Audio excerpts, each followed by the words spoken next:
So this is the first video in how I'm learning Japanese. So I'm going to go through what I'm doing now, what I'll do once I finished what I'm doing now, and yeah, the resources I'm using, and how I make notes.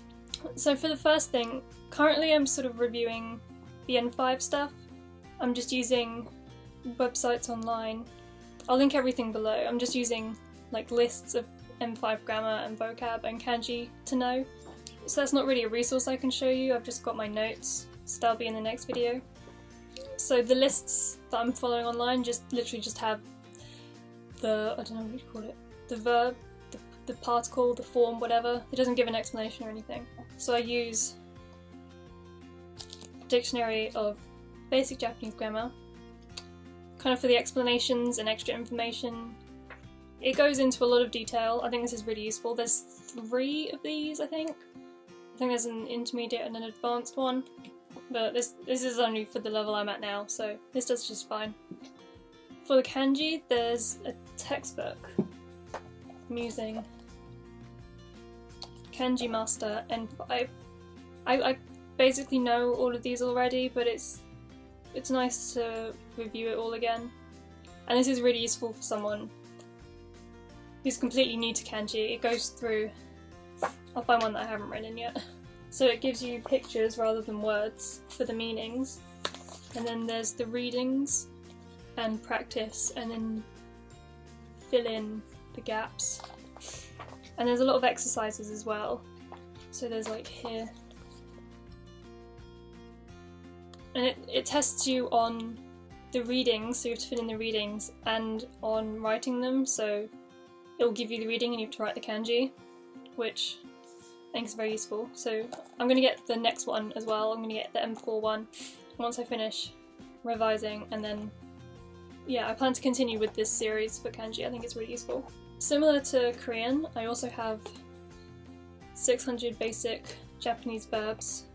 It's the same setup as the Korean one, pretty much. It just gives you the lists of conjugations. It doesn't really tell you how to conjugate them. Well, it has different things in the front, so it gives you the different forms at the front and sort of how to use them. But for the actual forms themselves, the only problem with this is that it uses all Romaji. It's not actually written in Japanese, which I think is weird, but I mean it gives you the kanji in the corner, so you can just sort of write it out yourself. That probably wasn't a good example to kill. But anyway, and then it gives you example sentences. I don't think this one has as many forms as the Korean one does.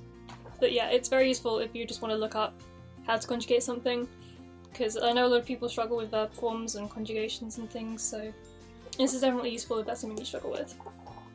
I also just have a dictionary. It has Japanese to English, and then English to Japanese. Standard dictionary. Does what dictionaries do. This one was what we used at uni. It's just loads of reading practice, basically.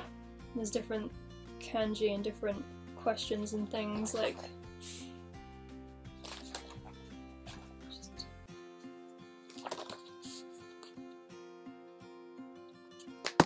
so that's good for practice, but yeah, it uses a lot of kanji, so it might not be good. It might not be so good for complete beginners, because there is kind of a lot of content. It might just be overwhelming if you don't know most of the kanji, but it's good practice for sort of higher levels. We also used these books. I talk about these a lot when people ask me like what books to recommend. So let's just find a lesson. Each lesson will give you words. They give pictures rather than translations, which I think is helpful. This dialogue. It comes with a CD as well, so you can listen to the dialogue as well as read it. And then it gives you like the grammar structures. And I like it because it doesn't get so weighed down with explanations, it just gives you the structures, and then the explanations are all in the manual. But I'll go through that in a second. And then there's lots of different activities and things. We never did those in class, we had like our own workbook that the teacher gave us, but now that I'm sort of doing it on my own, I'll probably go through the lessons when I continue with these books. So in the manual, it gives you like translations for the vocab, whereas in the textbook it just gives you pictures.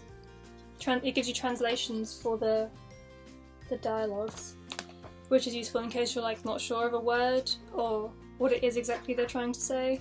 And then it goes through the grammar in more detail.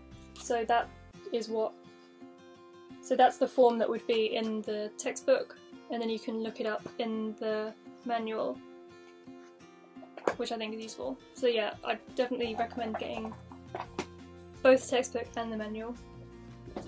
I've also got the second ones. I can't find the third books anywhere. I think Amazon had one of them, but it was like £30, and on JP Books, I think, on their website, it's quite expensive. I got these ones off eBay, so they're not in the best condition, but they haven't been like scribbled over or anything. So in terms of apps, there's not many apps I use. I only really use Memrise for vocab, and Jisho, they have an app which is like an online dictionary. You can just type in a word in the search in either English or Japanese. You can also search by kanji, so you can search radicals. So if you select a radical, and then it gives you lots of kanji with their radical, and then you can search the kanji. Okay, there's no words found for that kanji, but you know what I'm trying to say. For kind of reading and listening, there's a couple of, these are reading books that were from my university. So they have different short stories for different levels. I don't think they've released all the levels yet, but yeah, they just have the stories.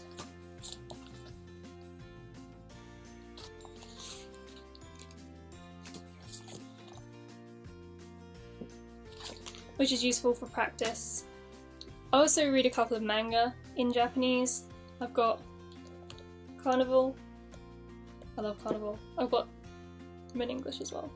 And I have it on DVD. I also have Polar Bear Cafe. I haven't actually finished these yet, but they're useful for like reviewing words you know and picking up new words. Listening, I kind of just listen to music, watch different YouTubers, watch films, things like that. So that's about it for the resources I use for Japanese. I'll be doing the next video on how I make notes using these different resources. I'll see you in the next video.